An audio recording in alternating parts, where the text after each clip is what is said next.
je gère dans cette entreprise la division assistance médicale d'urgence qui consiste à mettre en place du personnel infirmier ou des médecins sur des sites industriels en tout genre, qui peuvent être soit des sites pétrochimiques, des sites nucléaires, des sites sidérurgiques, mais aussi on intervient sur des navires de prospection pétrolière, des navires de croisière, des navires d'implantation d'éoliennes.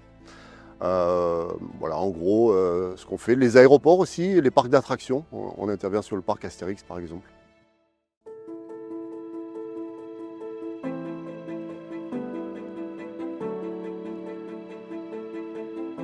En fait, ça consiste à mettre en place une unité de soins déportée qui va permettre au site industriel d'avoir une solution toute prête, clé en main, pour le cas où les personnes se blessent ou ont un souci médical quelconque.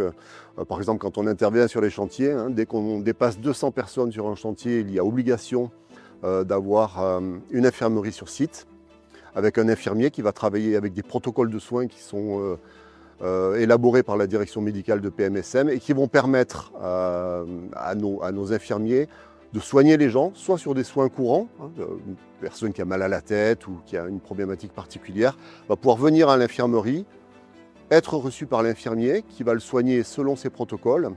Et si les protocoles ne suffisent pas à soigner la personne, à ce moment-là, l'infirmier a la possibilité de contacter notre ligne de régulation médicale et de discuter avec un médecin qui va le conseiller, le guider.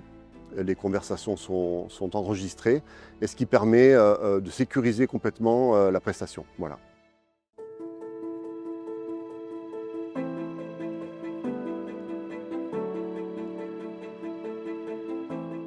Dans notre expérience, ça fait des dizaines d'années qu'on réalise cette prestation. On a tout type de pathologie. Alors ça va de la petite bobologie, je me suis coupé un bout de doigt, ou j'ai des syndromes grippaux ou autres, et puis aussi des accidents qui peuvent être plus graves, qui peuvent être en lien avec des sections de membres, je sais pas, enfin, tout ce qui va concerner, je dirais, l'accidentologie qu'on peut avoir sur un chantier, parce que on s'est fait tomber quelque chose, un outil sur un pied, ou parce qu'on s'est coincé le doigt dans un outil, ou j'en sais rien. Enfin voilà. Donc on soigne tout ça, et ça peut aller plus loin. Ça peut être des arrêts cardio-respiratoires. C'est des choses qu'on rencontre beaucoup, par exemple, sur les aéroports. Les aéroports, il y a beaucoup de gens sont stressés par le fait de prendre l'avion, ou qui ont subi plusieurs heures de vol et qui peuvent avoir des problèmes cardio-respiratoires à l'arrivée ou au départ. Et à ce moment-là, notre infirmier va prendre en charge ces personnes avec toute l'organisation qu'il peut y avoir autour d'un aéroport, à savoir le service des secouristes, des pompiers sur place, qui vont, je dirais, comme on dit dans notre jargon, techniquer un peu les personnes, et notre infirmier qui va stabiliser la personne jusqu'à l'arrivée des secours institutionnels, le SAMU ou les pompiers. Voilà.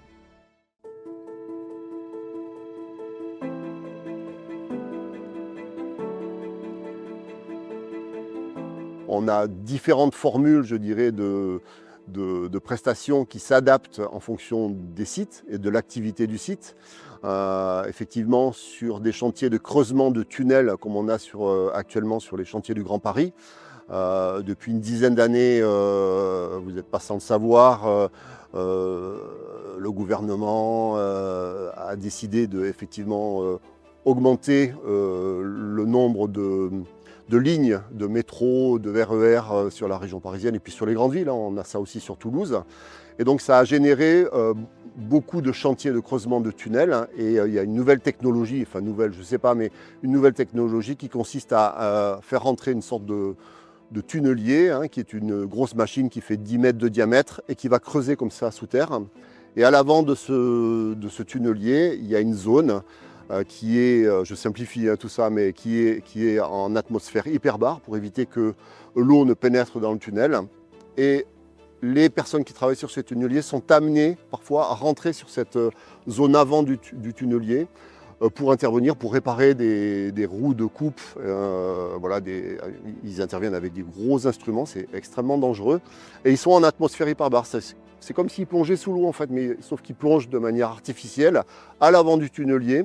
Donc on les fait rentrer dans un sas de compression, on les comprime, ils interviennent, ils restent pendant 1 heure, 2 heures, 3 heures, enfin je crois que c'est limité à 2 heures, et ensuite ils ressortent, ils sont décomprimés, ils ressortent.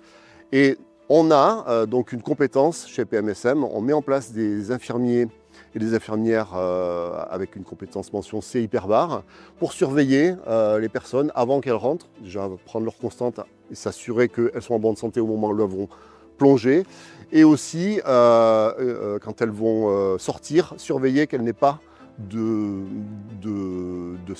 symptômes liés à un accident hyperbare. Voilà. Donc voilà, c'est quelque chose qu'on a développé maintenant depuis un moment. On travaille avec les services du docteur Coulange à Marseille, qui effectivement est médecin spécialisé hyperbare et qui apporte tout son conseil, et on travaille conjointement avec lui pour mettre en place ces opérations hyperbare.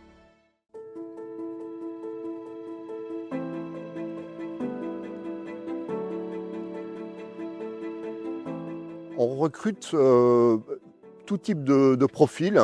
Généralement, ce sont des profils dans mon service. Alors, je ne parle pas de l'infirmerie d'entreprise classique, mais ces services qui sont plus tournés vers l'urgence, puisqu'on est sur des sites accidentogènes, entre guillemets, que ce soit les chantiers, que ce soit accidentogènes ou isolés, parce que sur les bateaux, ce n'est pas forcément accidentogène, mais on est en milieu isolé, c'est-à-dire qu'on n'a pas l'hôpital, on n'a pas le SAMU qui va débarquer dans les 5 minutes. Il faut parfois des hélicoptères, il faut parfois faire 1 jour, 2 jours de mer pour rentrer. Donc on recherche des profils pour la division assistance médicale plutôt urgentistes, donc des infirmiers ou des médecins urgentistes qui vont être amenés à travailler souvent, parfois seuls, parfois en équipe aussi, voilà, sur des bateaux, sur des sites isolés, je ne sais pas moi, dans la jungle en Guyane, sur des sites de prospection par exemple, pour lesquels on a travaillé récemment, voilà, en Guyane, où on se retrouve dans la jungle avec son sac d'urgence. Alors on n'est pas tout seul, c'est toute une équipe, mais ils sont dans des campements, et voilà.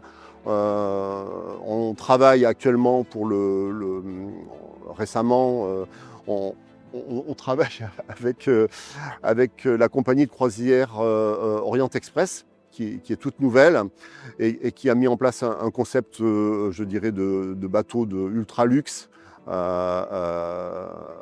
C'est un palace flottant en fait, à voile, le plus grand voilier du monde, et qui est actuellement d'ailleurs ancré dans le port de Marseille. Là, typiquement, on met des infirmiers, avec toujours ces profils urgentistes, et un médecin urgentiste. Et c'est une obligation, le bateau ne peut pas partir s'il n'y a pas le médecin et l'infirmier à bord. Donc voilà, c'est des profils très particuliers, très spécifiques dans ces cas-là. Mais on a aussi sur les chantiers beaucoup d'infirmiers qui travaillent pour nous, qui ont commencé avec nous sur les chantiers, qui n'en avaient jamais fait auparavant. Ce sont des personnes, des infirmiers généralement, qui travaillent sur les services d'urgence, soit qui ont travaillé en EHPAD, ou tout type de profil en fait infirmier, mais avec cette appétence pour le travail en autonomie, sous protocole. Et puis voilà, donc généralement ils sont maîtres dans leur infirmerie, ils ne sont pas laissés tout seuls forcément dans l'infirmerie, parce qu'il y a toute l'organisation qui encadre, je dirais, leur activité, mais au sein de leur infirmerie, ils sont maîtres, ils gèrent les prises de soins, ils peuvent contacter la ligne de télérégulation si c'est nécessaire, ainsi de suite et ainsi de suite.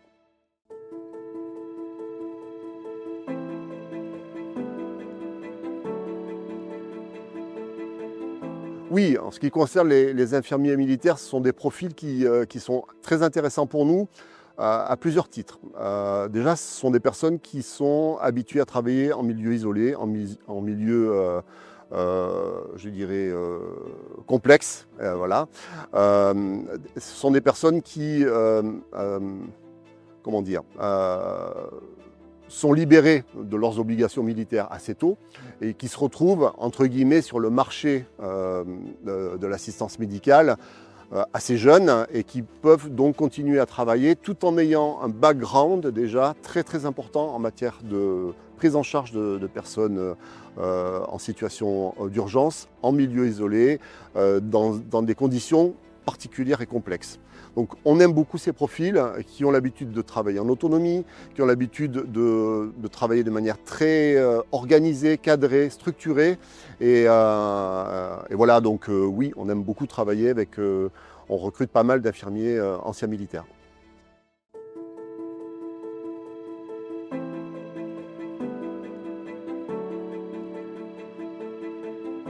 Donc, on avait comme mission donc, pour la Compagnie Générale de Géophysique de mettre en place une prestation sur leur navire qui était sur toutes les eaux internationales mondiales, on va dire dans le monde entier.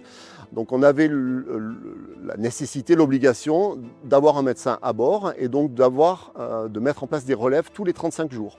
Donc ça veut dire qu'on a géré jusqu'à 12 navires. Et sur chacun de ces navires, il y avait un médecin. Et tous les 35 jours, ce médecin devait être remplacé par un autre médecin qui venait le remplacer puisque la durée de leur mission était de 35 jours. Et on avait comme ça une équipe de 25-30 médecins, tous de nationalités différentes. J'ai eu des médecins mexicains, des médecins égyptiens, des médecins... alors j'ai pas eu de médecins espagnols, des médecins roumains, des médecins français, des médecins tunisiens qui intervenaient comme ça sur ces navires pour lesquels on organisait les vols, donc tout le transfert pour aller jusqu'au bateau, qui pouvait se retrouver, je ne sais pas moi, en Australie, au Brésil, voilà, dans toutes les eaux du monde en fait, dans le nord de l'Europe. Et donc on organisait les allers et retours de ces médecins et surtout on assurait la continuité de service parce que s'il n'y avait pas de médecin à bord, toujours pareil, le bateau ne partait pas et devait rester à quai, quoi. Voilà. Donc une grosse pression et on a géré ça à l'époque, c'était il y a 4-5 ans, on gérait ça avec mon équipe à l'époque. Et le niveau de stress pour assurer, je veux dire, ces rotations et qu'il y ait toujours une rotation qui soit effectuée, c'était quelque chose. Ouais, c'était super intéressant.